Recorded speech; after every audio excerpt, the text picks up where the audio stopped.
ಡಿಕ್ಷನರಿಗಳ ಬೆಟ್ಟ ಅಂತ ಕರೀತಾರೆ, ನೋಡಿದ್ದೀರಿ. ದೇವರು ಕೊಟ್ಟ ಆಶೀರ್ವಾದ 100 ವರ್ಷದಿಂದ ಇರೋದು ಇಲ್ಲೇ ಇರೋದು. ಈವನ್ ಈಗಾಗಲೇ ಗ್ರಂಥಾಲಯಗಳಲ್ಲೂ ಅವು 2 ವರ್ಷ ಓಡಲಿಲ್ಲ ಅಂದ್ರೆ ತೆಗೆದುಬಿಟ್ಟು ಅವನ್ನ ಬರೀಕ್ ಹಾಕ್ಬಿಡ್ತಾರೆ. ಸೆಂಟ್ರಲ್ ಲೈಬ್ರರಿ 8-9 ಲಕ್ಷ ಪುಸ್ತಕ ಇರಬೇಕು ಬೆಂಗಳೂರಲ್ಲಿ. ಈಗ ಎಲ್ಲ ಇದೆ. ಅದನ್ನು ಇನ್ನೂ ಇದು ಮಾಡಬೇಕಾದ್ರೆ ಜಾಗ ಬೇಕು. ಒಂದು ಕನಿಷ್ಠ ಅಂದರೆ ಒಂದು 15-20 ಎಕರೆ ಜಾಗ. ಇಷ್ಟು ಪುಸ್ತಕನೂ ನಾನು ಇಡೀ ಕರ್ನಾಟಕ ಸುತ್ತಿ, ಬೆಂಗಳೂರು ಸುತ್ತಿ, ಆಮೇಲೆ ಸುಮಾರು 37-38 ಸಾಹಿತ್ಯ ಸಮ್ಮೇಳನಗಳಲ್ಲಿ ಅಟೆಂಡ್ ಮಾಡಿ ಕಣ್ಣನ್ನು ಹೇಳಿದ್ರು, ಒಂದು ಪುಸ್ತಕನ ಶೇಕ್ಸ್ಪಿಯರ್ ಹಾಳು ಮಾಡಬೇಡಿ. ಒಂದು ಪುಸ್ತಕನ ಯಾರೋ 2 ಕೋಟಿ ಕೊಟ್ಟು ಪರ್ಚೇಸ್ ಮಾಡಿದ್ದಾರೆ 1800ರ, ಆದ್ದರಿಂದ ನಿಮ್ಮ ಪುಸ್ತಕಗಳನ್ನು ಹಾಳು ಮಾಡಬೇಡಿ ಅಂತ ಹೇಳಿದ್ರು.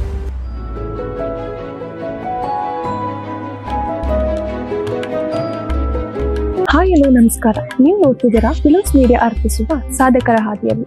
ನಾನು ಬೃಂದಾ ಎಸ್, ದ್ವಿತೀಯ ವರ್ಷದ ಸ್ನಾತಕೋತ್ತರ ಪತ್ರಿಕೋದ್ಯಮ ವಿದ್ಯಾರ್ಥಿನಿ, ಸಂತ ಫಿಲೋಮಿನಾ ಕಾಲೇಜ್, ಮೈಸೂರು. ಗ್ರಂಥಾಲಯ ಎಂದರೆ ನಮ್ಮ ಮನಸ್ಸಿಗೆ ಬರುವ ಚಿತ್ರಣ ನಗರದ ದೊಡ್ಡ ದೊಡ್ಡ ಕಟ್ಟಡ, ಕಟ್ಟುನಿಟ್ಟಿನ ನಿಯಮ. ಇಂದು ನಾವು ಭೇಟಿ ನೀಡಿರುವ ಈ ಜಾಗ ನಮ್ಮ ಕಲ್ಪನೆಯನ್ನೇ ಸಂಪೂರ್ಣವಾಗಿ ತಿರುವು ಮಾಡುತ್ತದೆ. ಒಬ್ಬ ಸರಳ ವ್ಯಕ್ತಿ ಬಸ್ ಕಂಡಕ್ಟರ್ ಆಗಿ ಕೆಲಸ ಮಾಡುತ್ತಾ ತನಗೆ ಬಂದ ಆದಾಯದ ಹೆಚ್ಚಿನ ಪಾಲಷ್ಟು ಪುಸ್ತಕಗಳನ್ನು ಕಲೆ ಹಾಕಲು ಮೀಸಲಿಟ್ಟು, ಯಾವುದೇ ಶುಲ್ಕವಿಲ್ಲದೆ, ಯಾವುದೇ ಆದಾಯವಿಲ್ಲದೆ, ಯಾವುದೇ ನಿಯಮಗಳಿಲ್ಲದೆ ಒಂದು ಚಿಕ್ಕ ಹಳ್ಳಿಯ ಮೂಲೆಯಲ್ಲಿ 20-30 ಪುಸ್ತಕಗಳಿಂದ ಶುರುವಾದ ಈ ಪಯಣ ಇಂದು 20 ಲಕ್ಷಕ್ಕೂ ಹೆಚ್ಚು ಪುಸ್ತಕಗಳ ಪ್ರಪಂಚವಾಗಿ ಬೆಳೆದು ನಿಂತಿದೆ. ಇದೆಲ್ಲೆಡೆ ವಿದ್ಯಾರ್ಥಿಗಳು, ಸಂಶೋಧಕರು ಹಾಗೂ ಬರಹಗಾರರು ಇವ ಮನೆಯ ಬಾಗಿಲನ್ನು ತಟ್ಟುತ್ತಾರೆ. ಒಂದು ಹೃದಯದೊಳಗಡೆ ಹುಟ್ಟಿದ ಸಣ್ಣ ಕನಸು ಇಂದು ಸಾವಿರಾರು ಜನರ ಬದುಕಿಗೆ ಬೆಳಕಾಗಿ ನಿಂತಿದೆ. ಈ ಅದ್ಭುತ ಪುಸ್ತಕದ ಸಾಮ್ರಾಜ್ಯ ಶಿಲ್ಪಿ ಶ್ರೀ ಅಂಕೇಗೌಡರವರು ಕರ್ನಾಟಕ ರಾಜ್ಯೋತ್ಸವ ಪ್ರಶಸ್ತಿ, ಜಿ.ಪಿ. ರಾಜರತ್ನ ಸಾಹಿತ್ಯ ಪ್ರಶಸ್ತಿ ಹಾಗೂ ಲಿಮ್ಕಾ ಬುಕ್ ಆಫ್ ರೆಕಾರ್ಡ್ ನಲ್ಲಿ ಸ್ಥಾನ ಪಡೆದಿದ್ದಾರೆ. ಸರ್, ಕಾರ್ಯಕ್ರಮಕ್ಕೆ ಸ್ವಾಗತ ಸರ್. Thank you. ಸರ್, ಮೊದಲನೇಯಾಗಿ ಪ್ರಶ್ನೆಗಳು ಕೇಳಬೇಕಂತಂದ್ರೆ, 20 ಲಕ್ಷಕ್ಕೂ ಹೆಚ್ಚು ಪುಸ್ತಕಗಳನ್ನು ಸಂಗ್ರಹಿಸುವಷ್ಟು ವಿಸ್ತಾರವಾದ ಕನಸು ನಿಮಗೆ ಯಾವಾಗ ಸ್ಪಷ್ಟವಾಗಿ ಕಾಣಿಸಿತು ಸರ್? ನಾವು ವಿದ್ಯಾರ್ಥಿ ದೆಸೆಯಲ್ಲೇ ಇದನ್ನ ನಾನು ಗುರಿ ಇಟ್ಕೊಂಡೆ. ಈ ಮಧ್ಯದಲ್ಲಿ ಆಗಿದ್ರೆ ಆಗ್ತಿರ್ಲಿಲ್ಲ.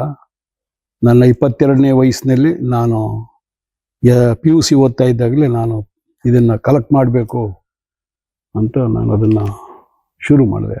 ಆಗಲೇ ನನ್ನ ಸರ್, ಪುಸ್ತಕಗಳನ್ನು ಸಂಗ್ರಹಿಸುವಾಗ ನೀವು ಅನುಸರಿಸುವುದಾದರೆ ಯಾವುದಾದರೂ ವಿಶೇಷ ಮಾನದಂಡವಿದೆಯೇ? ಸ್ಟಾರ್ಟಿಂಗು ಯಾವುದೇ ಮಾನದಂಡ ಬರಲ್ಲ. ಆಗಿರೋದು ಒಂದೇ ಒಂದು ಗುರಿ, ನಾನು ಒಳ್ಳೊಳ್ಳೆ ಪುಸ್ತಕ ಕಲೆಕ್ಟ್ ಮಾಡಬೇಕು, ಓದಬೇಕು, ಅಷ್ಟೇ. ಬರ್ತಾ ಬರ್ತಾ ಆಗ ಅದು ಎಲ್ಲ ಕಡೆ ಇದು ಡಿವೈಡ್ ಆಗುತ್ತೆ. ಯಾವುದು ಎಲ್ಲ ಒಂದೊಂದು ಅದ್ರ ಜೊತೆಗೆ ಜಾಯಿನ್ ಆಗ್ತಾ ಇರ್ತದೆ.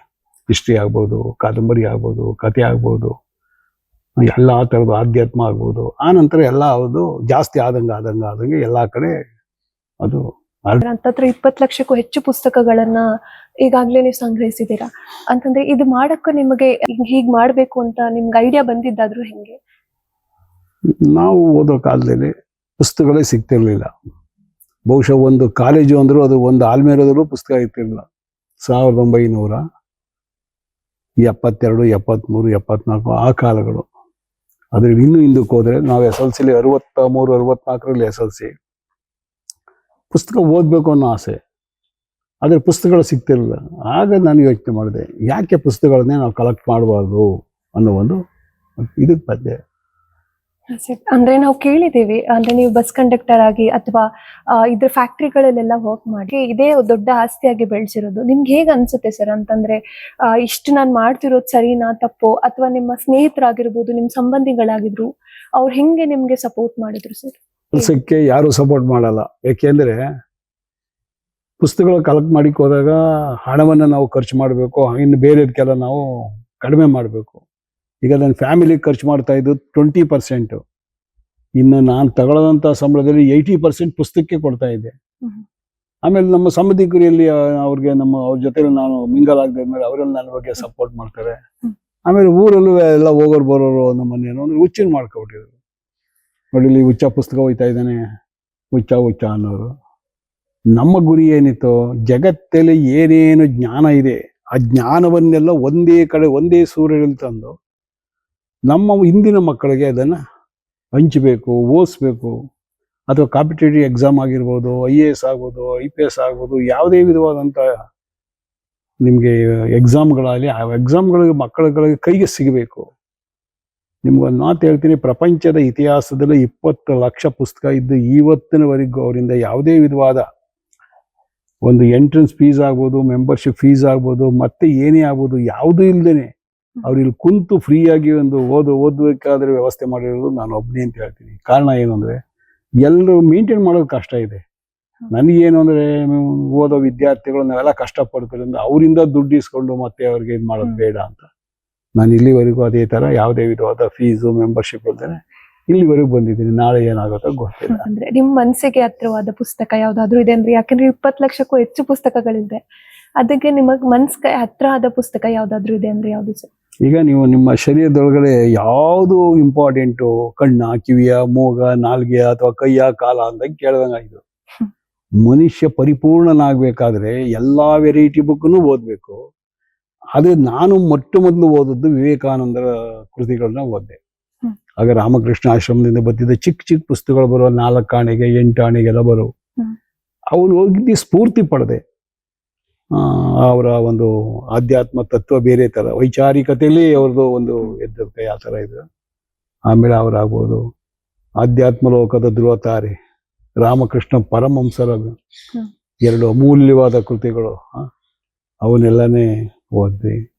ಹೀಗೆ ಬೆಳೀತಾ ಮುಂದುವರ್ಸ್ಕೊಂಡು ಬಂತು. ನನ್ನ ವಿದ್ಯಾಭ್ಯಾಸದ ಜೊತೆಗೆ ಅದನ್ನು ಮುಂದುವರ್ಸ್ಕೊಂಡು ಬಂದೆ. ಸರ್, ಅಂದ್ರೆ ಇಷ್ಟೊಂದು ಪುಸ್ತಕಗಳನ್ನು ನೀವು ನಿರ್ವಹಿಸಬೇಕಾದ್ರೆ ಶಿಸ್ತು ನಿಮ್ಗೆ ಹೇಗ್ ಬಂತು ಅನ್ನೋದು ಸರ್? ಅಂದ್ರೆ 20 ಲಕ್ಷಕ್ಕೂ ಹೆಚ್ಚು ಪುಸ್ತಕ. ಶಿಸ್ತು ಏನಿಲ್ಲ, ಅದು ಶಿಸ್ತು ತಾನಾಗೆ ನಾವು ಹೋಗ್ತಾ ಇರೋ ದಾರಿ ಒಂದು ಸಾಹಿತ್ಯ ಲೋಕದಲ್ಲಿ ಎಂಟ್ರಿ ಆದ್ಮೇಲೆ ಅದೇ ಕಲಿಸುತ್ತೆ ಎಲ್ಲಾನು, ಯಾವ್ಯಾವ ಕಾಲಕ್ಕೆ ಏನೇನು ಮಾಡ್ಬೇಕು ಅಂತ ಕಲಿಸ್ತದೆ. ಹಾಗಾಗಿ ನಾನು ನಂದೇ ಆದ ಒಂದು ಶಿಸ್ತನ್ನು ಕಲ್ತ್ಕೊಂಡೆ. ಒಂದು ಜೊತೆಗೆ ನಾನು ಆ ಪುಸ್ತಕಗಳನ್ನು ತರಬೇಕಾದ್ರೆ ಯಾವ ಪುಸ್ತಕಗಳು ಇಂಪಾರ್ಟೆಂಟು, ಯಾವ ಇಂಪಾರ್ಟೆಂಟ್ ಅಲ್ಲ ಅನ್ನೋದನ್ನ ಸ್ನೇಹಿತರಾಗ್ಬೋದು ಅಥವಾ ನಮ್ಮ ಗುರುಗಳಾಗ್ಬೋದು ಅಥವಾ ನಾವು ಪತ್ರಿಕೆಗಳಲ್ಲಿ ಓದ್ದಾಗ್ಬೋದು, ಎಲ್ಲವನ್ನು ನೋಡಿಕೊಂಡು ಅವನ್ ತಂದು ಸಂಗ್ರಹಿಸ್ತಾ ಬಂದೆ. ಕಾರಣ ಏನು ಅಂದರೆ, ಈಗ ಇಲ್ಲಿ ಏನು ನಿಮಗೆ ಹಂಗಾದ್ರೆ ಇಂಪಾರ್ಟೆಂಟು ಅದೇನು ಅಂತ ಅನ್ಬೋದಿಲ್ಲ. ನೋಡಿ, ಇಲ್ಲಿ ಮಹಾತ್ಮ ಗಾಂಧೀಜಿ ನಿಮ್ಗೆ ಎದುರಿಗಿದೆ, 2,500 ಗಾಂಧೀಜಿ ಬಗ್ಗೆ ಇಲ್ಲಿ ಪುಸ್ತಕಗಳಿವೆ. ಬಹುಶಃ ಎಲ್ಲೂ ನಾನು ಆ ಥರ ಕೇಳಿಲ್ಲ. ನಾನು ಓಡಾಡ್ತಿಲ್ಲ, ನೋಡಿದ್ದೀನಿ. 2,500 ಕಲೆಕ್ಟ್ ಮಾಡೋದು ಬಹಳ ಕಷ್ಟ ಇದೆ. ನೀವು ಆಧ್ಯಾತ್ಮಕ್ಕೆ ಬಂದರೆ ನಿಮಗೆ ಭಗವದ್ಗೀತೆ ಬಗ್ಗೆ 2,500 ಬುಕ್ಸ್ ಇದೆ. 2,500 ಬುಕ್ಸ್ ಅಂತಂದ್ರೆ ನಿಮ್ಗೆ ಬರೀ ಭಗವದ್ಗೀತೆ. ಇನ್ನು ರಾಮಾಯಣ 3,200 ರಾಮಾಯಣಗಳು ಕೇಳಿದ್ರೆ ಏನೋ ಆತ ಹೇಳ್ತಾನೆ ಅನ್ಬೋದು. ನಾನು ಅದನ್ನ ಪ್ರದರ್ಶನಕ್ಕೆ ಇಟ್ಟಿದ್ದೆ. ನೀವು ಹೋಗುವಾಗ ಅದನ್ನ ಫೋಟೋ ತಗೊಳ್ಳಿ. ಬಾಲರಾಮಾಯಣ ಪ್ರತಿಷ್ಠಾಪನೆ ಆದಾಗ ಇದರಲ್ಲಿ ನಾನು ಇಲ್ಲಿ ಪುಸ್ತಕಗಳನ್ನ ರಾಮಾಯಣ ಎಲ್ಲ ಪೂರ್ಣ ರಾಮಾಯಣ ಎಲ್ಲ ಪ್ರದರ್ಶನಕ್ಕೆ ಇಟ್ಟಿದ್ದೆ.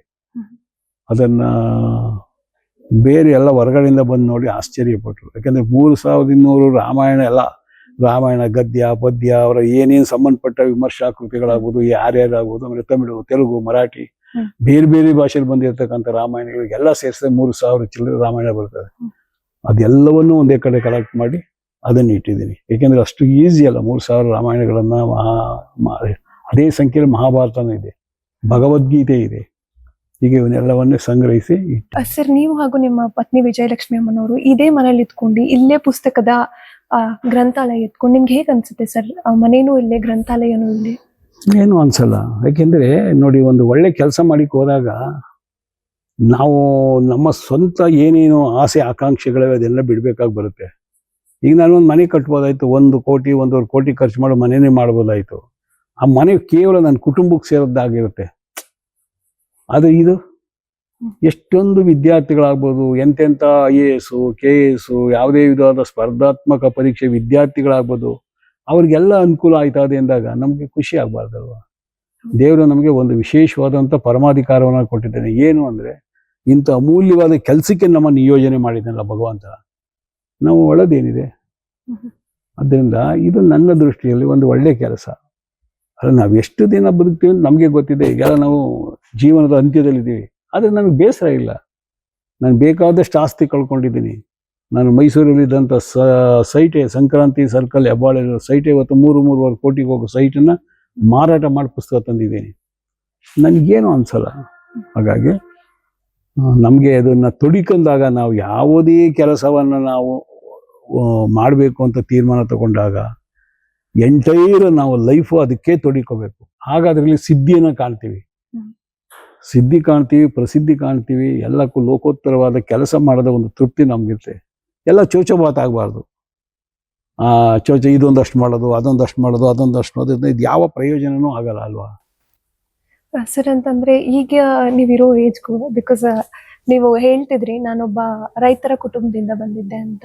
ಒಬ್ಬ ರೈತರ ಕುಟುಂಬದಿಂದ ಬಂದು ಮಾಸ್ಟರ್ಸ್ ಮಾಡಿ ಕನ್ನಡದಲ್ಲಿ, ಅದು ಇಲ್ಲಿಂದ ಮೈಸೂರಿಗೆ ನಡ್ಕೊಂಡು ಹೋಗಿ ಅದು ಒಂದು ಫೇಸ್ ಆದ್ರೆ ಮತ್ತೆ ಕಂಡಕ್ಟರ್ ಆಗಿ ಮತ್ತೆ ಒಂದು ಫ್ಯಾಕ್ಟ್ರಿಲಿ ವರ್ಕ್ ಹೆಂಗ್ ಅನ್ನಿಸ್ತಿದೆ? ನಾನು ಮೊದಲು ನನಗೆ ಕೆಲಸ ಸಿಗಲಿಲ್ಲ, ನಾನು ಇನ್ನೂ ಡಿಗ್ರಿ ಮಾಡಿರಲಿಲ್ಲ. ಮನೆಯವರು ನನಗೆ ಭಾಳ ಎಲ್ಲೂ ಹೋಗ್ಬಾರ್ದು, ಓದಬಾರ್ದು, ನೀನೇನು ವ್ಯವಸಾಯ ಮಾಡಬೇಕು ಅಂತ ಆದಾಗ ನಾನು ಮನೆ ಬಿಟ್ಬಿಟ್ಟೆ. ಮನೆ ಬಿಟ್ಟಾಗ ನನಗೆ ಎಲ್ಲೂ ಕೆಲಸ ಸಿಗದೆ ಏನು ತೊಂದರೆ ಆದಾಗ ಸ್ಟಾರ್ಟಿಂಗಲ್ಲಿ ನಾನು ಕಂಡಕ್ಟರ್ ಆದೆ. ಅಲ್ಲಿ ಒಂದು 2 ವರ್ಷ ಕೆಲಸ ಮಾಡಿದ್ಮೇಲೆ ಕಂಡಕ್ಟರ್ ಬಿಟ್ಟು ಆಮೇಲೆ ನಾನು ಇದ್ಕೋದೆ, ಮಹಾರಾಜ ಕಾಲೇಜಿಗೆ ಸೇರಿಕೊಂಡು ಅಲ್ಲಿ ನಾನು ಡಿಗ್ರಿ ಮುಗಿಸ್ದೆ. ವಿಷಯ ಆಗಿರೋದು ಸ್ಟಾರ್ಟಿಂಗಲ್ಲಿ ಕೆಲಸ ಸಿಗ್ತೇ ಹೋದಾಗ ಮಾತ್ರ ಒಂದು 2 ವರ್ಷ ಕಂಡಕ್ಟರ್ ಕೆಲಸ ಮಾಡಿ ನಾನೊಂದು ಆರ್ಥಿಕವಾಗಿ ಸ್ವಲ್ಪ ಚೇತರಿಸ್ಕೊಂಡು ತಕ್ಷಣ ಹೋಗಿ ಕಾಲೇಜ್ ಸೇರಿಕೊಂಡು ಮತ್ತೆ ಕಂಟಿನ್ಯೂ ಮಾಡಿ ನಂತರ ಮಾಸ್ಟರ್ ಡಿಗ್ರಿ ಮಾಡಿ ಆನಂತರ ನಾನು ಕೆಲಸ ಹುಡುಕಬೇಕಾದಾಗ ಪಾಂಡವಪುರ ಶುಗರ್ ಫ್ಯಾಕ್ಟ್ರಿಯಲ್ಲಿ ಅಲ್ಲೋಗಿ ನಾನು ಕೆಲಸಕ್ಕೆ ಜಾಯ್ನ್ ಆದೆ. ಬಹುಶಃ ನೀವು ಇಡೀ ಕರ್ನಾಟಕದಲ್ಲಿ 1800 ಚಿಲ್ಲರೆಯಿಂದ ಹಿಡಿದು ಇಲ್ಲಿ ತನಕ ಸರ್ವೇ ಸಾಮಾನ್ಯ ಸುಮಾರು ಪ್ರಥಮ ಪ್ರಿಂಟು 100 ವರ್ಷದಿಂದ ಇರೋದು ಇಲ್ಲೇ ಇರೋದು. ಈವನ್ ಈಗಾಗಲೇ ಗ್ರಂಥಾಲಯಗಳಲ್ಲೂ ಅವು 2 ವರ್ಷ ಓಡಲಿಲ್ಲ ಅಂದ್ರೆ ತೆಗೆದುಬಿಟ್ಟು ಅವನ್ನ ಬರೀಕಾಕ್ಬಿಡ್ತಾರೆ. ಇದು ಇಂದ ತಲೆಮಾರಿನಲ್ಲಿ ಯಾರ್ಯಾರು ನಮ್ಮ ಲೇಖಕರಾಗ್ಬೋದು, ಎಲ್ಲ ಸಾಹಿತಿಗಳಾಗ್ಬೋದು, ಏನೇನು ಬರೆದಿದ್ದಾರೆ ಅದು ಇರಬೇಕು ಅನ್ನೋ ಘನ ಉದ್ದೇಶ ಇಟ್ಕೊಂಡೇ ನಾನು ಮಾಡಿರೋದು. ಈಗ ಕುವೆಂಪುದು ಸಹ್ಯಾದ್ರಿ ಆಗ್ಬೋದು, ಆ ಮಲೆಗಳಲ್ಲಿ ಮದುಮಗಳು, ಕಾನು ಫಸ್ಟ್ ಪ್ರಿಂಟ್ ಇಲ್ಲಿವೆ. ಎಲ್ಲ ಥರದ ಬುಕ್ಸ್ಗಳು ಇಲ್ಲಿ ಬರ್ತವೆ. ಕಾರಣ ಏನು ಅಂದರೆ ಅದು ಮೂಲ ನಿಮಗೆ ಇನ್ನು 16 ವರ್ಷ ಕಳೆದ್ಮೇಲೆ 16 ವರ್ಷ 5-6 ವರ್ಷ ಕಳೆದ್ರೆ ಪ್ರಿಂಟೇ ನಿಂತೋಗುತ್ತೆ. ಕಾರಣ ಏನು ಅಂದರೆ ಎಷ್ಟು ಮರಗಳನ್ನು ಹರಣ ಮಾಡಿ ಇವತ್ತು ನಾವು ಇದು ಮಾಡ್ತಾ ಇದ್ದೀವಿ. ಅದು ಒಂದು ಕಾಲಕ್ಕೆ ನಿಂತೋಗ್ಬಿಟ್ಟು ಬರೀ ಕಂಪ್ಯೂಟರ್ ಬರುತ್ತೆ, ಮೂಲ ಉಳ್ಕೊಳ್ಳೋದು ಇಲ್ಲೇನೆ. ಆವಾಗ ಕೇಳ್ತಾರೆ ಅಂಕೇಗೌಡ ಲೈಬ್ರರಿಗೆ ಹೋಗೋಣ, ಅಲ್ಲಿ ಮಾತ್ರ ಸಿಗ್ತದೆ, ಇನ್ನೆಲ್ಲೂ ಸಿಗಲ್ಲ ಅಂತ. ಏಕೆಂದರೆ ಕಾಪಾಡೋದು ಅಷ್ಟು ಈಸಿ ಅಲ್ಲ. ನಾವು ಮಕ್ಕಳನ್ನ ತಾಯಿ ಹೆಂಗೆ ಅವಳು ಮೊಡ್ಲಲ್ಲಿ ಇಟ್ಕೊಂಡು ಇದು ಮಾಡ್ತಾಳೆ ಆ ಥರ ನಾವು ಅವನ್ನು ನೋಡ್ಕೊಳ್ತಾ ಇರೋದು. ಒಂದು ಕಾಲಕ್ಕೆ ಸಿಗಬಾರ್ದು, ಒಂದು ದಿವಸ ಆಗಬಾರ್ದು. ಅವು ಇಷ್ಟು ಇದ್ರೂ ನಾವು ಅದನ್ನು ಭಾಳ ಜೋಪಾನವಾಗಿ ಮಾಡ್ತಾ ಇದ್ದೀನಿ. ಅದು ಮುಂದೆ ಪೀಳಿಗೆಗೆ ಉಳಿಲಿ ಅಂತಲೇ ಮಾಡ್ತಾ ಇರೋದ್ರಿಂದ ನಮಗೆ ಏನಿಲ್ಲ. ಇದೊಂದು ನಾವು ಏನಂತ ಭಾವಿಸ್ಬೇಕು ಅಂದರೆ, ಏನೋ ನನಗೆ ಇದಾಗೋಯ್ತು ಏನು ಮಾಡೋದು ಅಂತ ನಾವು ಆತಂಕ ಪಡೋದೇನಿಲ್ಲ. ನಮಗೆ ಸಿಕ್ಕಿರೋ ಕಾಯಕ ಬೇರೆ ಇದ್ರಿಗೆ ಸಿಕ್ಕಿರೋದಕ್ಕಿಂತಲೂ ಅಮೂಲ್ಯವಾದದ್ದು. ಸಾಹಿತ್ಯ ಲೋಕದಲ್ಲಿ ನಾವು ಸಂಚರಿಸಿ ವಿವರಿಸಿ ನಾವು ಬಂದಂಥ ಎಲ್ಲ ಎಂತೆಂಥ ಕಂಡ್ರೆ ನೀವ್ಯಾರೋ ನಾವ್ಯಾರೋ. ಸಾಹಿತ್ಯ ಮುಖಾಂತರ ನಾವೇನಾದ್ವಿ ಇಷ್ಟೊಂದು ಹತ್ರ ಆದ್ವಿ. ಅದು ಸಾಹಿತ್ಯ ಅದನ್ನೆಲ್ಲ ಕಲ್ಪಿಸ್ಕೊಡುತ್ತೆ. ಇವತ್ತು ಅಮೇರಿಕದ ಹೈಕೋರ್ಟ್ ಜಡ್ಜು ಬರ್ತಾರೆ, ಬಂದಂತಾರೆ ವಾಟ್ ಎ ಬ್ಯೂಟಿಫುಲ್ ಪ್ಲೇಸ್ ಅಂತ ಏನು ಅವರು ಇದು ಮಾಡ್ತಾರೆ. ಅವ್ರು ಸುಮ್ಮನೆ ಬಂದರೆ ಅದೊಂದು ಇರೋದ್ರಿಂದ ಬಂದರು. ಹಾಗಾಗಿ ನಿಮಗೆ ಅಮೇರಿಕದ ಹೈಕೋರ್ಟ್ ಜಡ್ಜ್ ಬಂದಿದ್ದಾರೆ, ಸುಪ್ರೀಂ ಕೋರ್ಟ್ ಚೀಫ್ ಜಸ್ಟಿಸ್ ವೆಂಕಟಾಚಲಯ್ಯನವ್ರು ಬಂದಿದ್ದಾರೆ, ಒರಿಸ್ಸಾ ಚೀಫ್ ಜಸ್ಟಿಸ್ ಆಗಿದ್ದಂಥ ಗೋಪಾಲ್ ಗೌಡರು ಬಂದಿದ್ದಾರೆ, 5 ಜನ ಮುಖ್ಯಮಂತ್ರಿಗಳು ಬಂದಿದ್ದಾರೆ. ಈಗ ಯಾರ್ಯಾರು ನಿಮಗೆ ಒಂದು VIP-ಗಳು ಇರ್ತಾರೆ ಅವರೆಲ್ಲ ಬಂದಿದ್ದಾರೆ. ಅವರೆಲ್ಲ ಏನು ರಿವ್ಯೂ ಕೊಟ್ಟಿದ್ರು ಇದ್ರ ಬಗ್ಗೆ? ಒಂದು ಹೇಳ್ತೀನಿ, ಇದೇನಾಗುತ್ತೆ ಅಂದರೆ ನಾವು ಹಣ ಕೊಡ್ತಾರಾ ಇಲ್ವಾ ಅನ್ನೋದು ಒಂದನ್ನೇ ದೃಷ್ಟಿ ಇಟ್ಕೊಂಡು ನಾವು ಗ್ರಂಥಾಲಯ ಕಟ್ಟಿಕ್ಕೂ ಆಗಲ್ಲ, ಬೆಳೆಸೋಕ್ಕೂ ಆಗಲ್ಲ. ಅದು ಸಂದರ್ಭ ಬಂದರೆ ನಮಗೆ ಸಿಗ್ಬೋದು, ಸಿಗದೇ ಇರ್ಬೋದು. ಬಟ್ ಎಲ್ಲರಿಗೂ ಒಳ್ಳೆಯ ಅಭಿಪ್ರಾಯ ಅಂತೂ ಇದೆ. ಒಬ್ಬ ಮನುಷ್ಯಗೆಲ್ಲ ಮಾಡ್ಬೋದಾ? ಈಗ ನಿಮಗೆ ಗೊತ್ತಾಗುತ್ತೆ, ಒಂದು 20 ಲಕ್ಷ ಪುಸ್ತಕ ಅಂದರೆ ಅಷ್ಟು ಈಸಿ ಅಲ್ಲ. ನಿಮಗೆ ಒಂದು ಸೆಂಟ್ರಲ್ ಲೈಬ್ರರಿ 8-9 ಲಕ್ಷ ಪುಸ್ತಕ ಇರಬೇಕು ಬೆಂಗಳೂರಲ್ಲಿ. 20 ಲಕ್ಷ ಅಂದರೆ ಯಾರು ಕನಸು ಮನಸ್ಸಲ್ಲಿ ಅವ್ರು ಯೋಚನೆ ಮಾಡೋಕ್ಕಾಗಲ್ಲ ಅಷ್ಟೊಂದು. ಇಷ್ಟು ಪುಸ್ತಕನೂ ನಾನು ಇಡೀ ಕರ್ನಾಟಕ ಸುತ್ತಿ, ಬೆಂಗಳೂರು ಸುತ್ತಿ, ಆಮೇಲೆ ಸುಮಾರು 37-38 ಸಾಹಿತ್ಯ ಸಮ್ಮೇಳನಗಳಲ್ಲಿ ಅಟೆಂಡ್ ಮಾಡಿ, ಅಲ್ಲಿ ಕರ್ನಾಟಕದಿಂದ ಬಂದಂಥ ಯಾವ್ಯಾವ ನನ್ನ ಕಣ್ಣಿಗೆ ಬೀಳ್ತೇವೆ ಅಪರೂಪದ ಪುಸ್ತಕ ಎಲ್ಲವನ್ನೂ ತಂದು ಕಲೆಕ್ಟ್ ಮಾಡಿ ಇಲ್ಲಿ ಇಟ್ಟಿದ್ದೀನಿ. ಯಾಕೆಂದರೆ ನಮ್ಮ ಮಕ್ಕಳುಗಳು ಅದನ್ನು ಬಳಸ್ಕೊಳ್ಳಿ. ಈಗ ಯಾರೋ ಒಬ್ಬ ಲೇಖಕ 50 ವರ್ಷದಲ್ಲಿ ಅವನು ಪುಸ್ತಕ ಬರೆದವನ ಕೈಗೆ ಸಿಗದೇನೆ ಅಲ್ಲಿ ಅಂಕೇಗೌಡ ಲೈಬ್ರರಿ ಇರ್ಬೋದು, ನೋಡಿ ಅಂತ ಬಂದು ನೋಡಿದಾಗ ಅವನಿಗೆ ಆಗೋ ಆನಂದ, ಪರಮಾನಂದ ಅಸಾಧ್ಯ. ನನ್ನ ಕೂಸು ಇಲ್ಲಿ ಸಿಕ್ಕೋಯ್ತಲ್ಲ, ನಾನು ಬರೆದ ಪುಸ್ತಕ ಸಿಗ್ತಾರ ಅಂತ ಎಷ್ಟು ಜನ ಅದ್ರ ಬಗ್ಗೆ ಇದು ಮಾಡಿದ್ದಾರೆ. ಹಾಗೆ ಏನೇ ಆಗಲಿ ಅದರ ಗ್ರಂಥಾಲಯ ಅಂತಕ್ಕಂಥದ್ದು ನಿಜವಾಗ್ಲೂ ಅದರಲ್ಲೂ ಈ 100 ವರ್ಷಕ್ಕೆ ಹಳೆಯದಾದ ಪುಸ್ತಕಗಳು ಇಲ್ಲಿರುವಂಗೆ ಎಲ್ಲೂ ಇಲ್ಲ. ಶೇಕ್ಸ್ಪಿಯರ್ಗೆ 1800 ಪುಸ್ತಕಗಳಿವೆ. ಅವರ ಮೊದಲು ಅವರ ಸಮಗ್ರ ಕೃತಿಗಳನ್ನು ಮೊದಲು ತಂದದ್ದು 1832ರಲ್ಲಿ. ಆ ಪುಸ್ತಕಗಳಿಲ್ಲಿವೆ. ನನ್ಗೆ ಯಾರೋ ಹೇಳಿದ್ರು, ಕಣ್ಣನ್ನ ಹೇಳಿದ್ರು, ಒಂದು ಪುಸ್ತಕನೂ ಶೇಕ್ಸ್ಪಿಯರ್ ಹಾಳು ಮಾಡಬೇಡಿ, ಒಂದು ಪುಸ್ತಕನ ಯಾರೋ 2 ಕೋಟಿ ಕೊಟ್ಟು ಪರ್ಚೇಸ್ ಮಾಡಿದ್ದಾರೆ 1800ರ, ಆದ್ರಿಂದ ನಿಮ್ಮ ಪುಸ್ತಕಗಳನ್ನ ಹಾಳು ಮಾಡಬೇಡಿ ಅಂತ ಹೇಳಿದ್ರು. ಹಾಗೆ ಎಲ್ಲ ಓಲ್ಡ್ ಪುಸ್ತಕಗಳು ಬೇಕಾದಷ್ಟಿದೆ. ಸರ್ ಅಂದ್ರೆ ಇವಾಗ ಬರ್ತಾನೆ ಎಂಟ್ರೆನ್ಸ್ ಎಲ್ಲ ನೋಡಿದ್ರೆ ಕುವೆಂಪು ಅವ್ರದ್ದು ಸಪ್ರೇಟ್ ಆಗಿ ಒಂದು ಇದಿದೆ. ಸೊ ಅದರಿಂದ ಇರೋ ಕತೆ ಏನು ಸರ್? ಅವ್ರದ್ದು ಮಾತ್ರ ಸಪ್ರೇಟ್ ಆಗಿ ನಿಮ್ ಮನ್ಸಲ್ಲಿ ಏನಾದ್ರು ಅವ್ರಿಗೆ ವಿಶೇಷವಾದ ಸ್ಥಾನ ಏನಾದ್ರು ಇದೆಯಾ ಅಂತ? ಹೌದು, ಅದ್ರಲ್ಲಿ 2 ಮಾತಿಲ್ಲ. ನನಗೆ ಕುವೆಂಪು ಅಂದ್ರೆ ಆದರ್ಶ.